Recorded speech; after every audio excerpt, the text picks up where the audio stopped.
All right, thank you, Tracy. And in minding your business tonight, now that income taxes are filed and pretty much behind us, how can we reduce our income taxes between now and next April 15th? I know you want to think about it, but it might help you to do just that. Financial expert Burk Rosenthal joins us now to discuss some tax planning strategies that you can use now and all year long, so that doesn't become a last-minute thing. And thank you for joining us always, Burk. Quite well. Now, I'm a procrastinator. I ain't going to lie about that. You're not alone.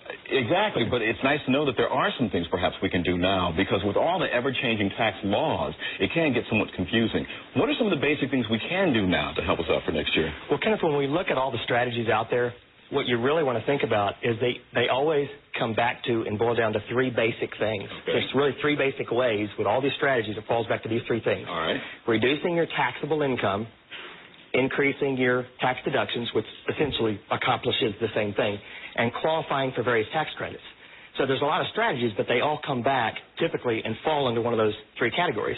So ideally what you want to do is, rather than waiting till the last minute, you want to use your income tax return as a planning tool. Think of it as a scorecard between you and the IRS, basically. Okay. And you want to reduce your score, improve your score by reducing it, and using some technique all year long, rather than trying to wait till the last minute and then figuring out, hey, wait a minute, I don't have enough time to take advantage of all these things. Well, Burk, that sounds awfully nice and sounds very good, but there's one thing I'm curious about. How does one reduce your taxable bracket without just basically stop spending? I mean, how does one do that? Good question. A lot of times people say, well, Burk, that sounds like a great strategy for reducing tax liability, but I don't want less income, because how can I? You don't want to, sort of like, cheat yourself by earning less.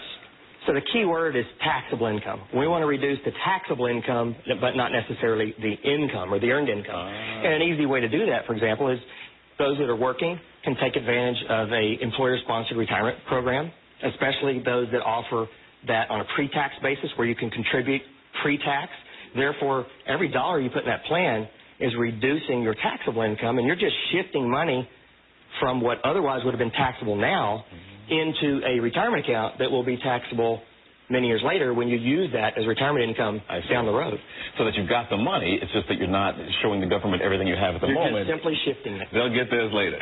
You can enjoy a little bit more of it right now. Well, that's very interesting. You'd mentioned the differences between tax credits and liabilities. What exactly are those differences? That's a big area of confusion for folks, because when you think about, for example, an income tax deduction, what you're doing there is you are reducing your taxable income. So if you have $1,000 in tax deductions, then your income is going to be your taxable income is going to be $1,000 less.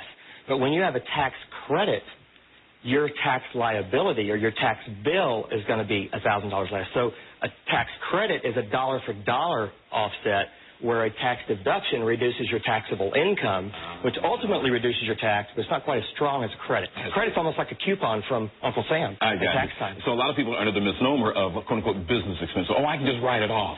Not really. You're not really getting it for free. You're just remember, you've got to spend $1 to save 20 or 30, 35 cents for a tax deduction. Good information to know now, so that we can begin to prepare for next year. If you'd like more information, where can people go, actually? Well, you always want to consult with your financial and tax advisors to make sure these strategies fit your situation. And then another great resource is the IRS website, irs.gov. A lot of great resources and information on their website that people are unaware of. Well, that's nice to know that the IRS can actually be a friend. Oh, in some cases, yes. In most cases, let's say. All right, Burk, we certainly appreciate it. Thank you. Tracy?